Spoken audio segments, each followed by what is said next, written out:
नए चीनी साल घोड़े के साल के मौके पर स्विट्जरलैंड की एक खानदानी स्विस वॉच ब्रांड ने ब्रिजी फलक की अलामत से मुतासिर एक नया डिज़ाइन मुतारिफ करा दिया है।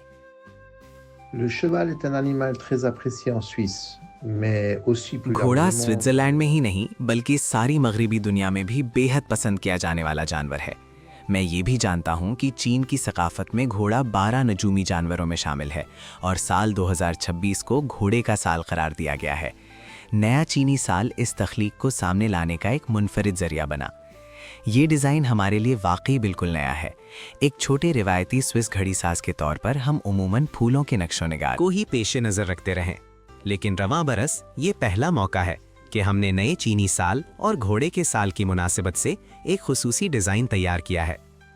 ये घड़ी स्विस कारीगरी, घुड़सवारी की नफासत और नए चीनी साल की अलामती रूह को यकजा करती है। मेरे नज़दीक मशरिक और मगरिब के इस इम्तिजाज ने इस घड़ी को एक ख़ास अहमियत दी है।